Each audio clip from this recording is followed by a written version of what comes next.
Hi, I'm Stan Prakiak, and I'm sitting here with Dr. Greg Little, and today we're going to discuss some of the questions that people have about MRT.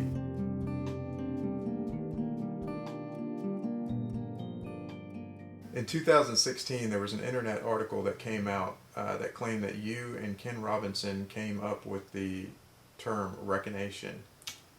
Why would someone make such a claim? Uh, I don't know why they'd claim that. I can think of a number of possibilities why they do it. But those articles, there's actually three that I know of, are filled with, I can only describe them as either confabulation or fabrication, sloppy journalism or just lack of journalism, doing no research whatsoever, or just deliberate lies. I don't know. I'm not really sure. All of the old articles in MRT, there's articles that go through the history of MRT.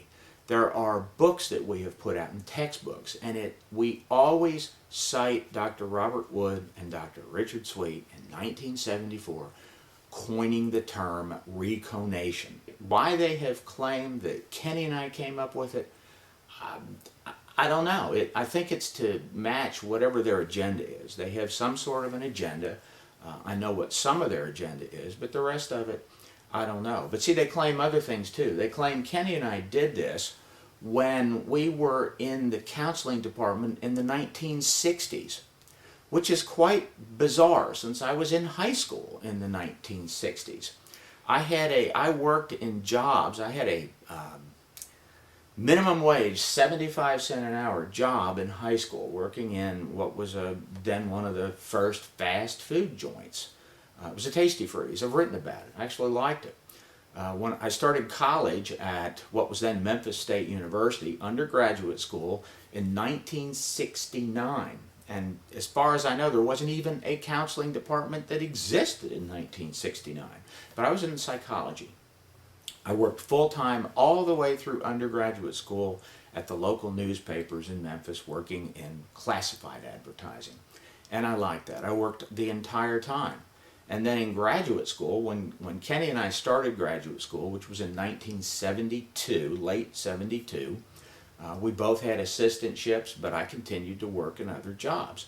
We were in psychology. I didn't take a counseling class, as far as I know, till 1977. Long time. Why they said we did this in the 60s, I think it's to try and link us with a number of movements that were going on in the 60s. But frankly, I was working. I paid my own way through college. I paid everything in undergraduate school. I paid my own apartment, my own bills, etc. So I had to work. I didn't have time to get into the things that were going on in the 60s, nor did Kenny. I know Kenny was doing the same thing then. And Ken Robinson and I didn't meet until about 1970 or 71. Can't remember exactly, but it was 70 or 71.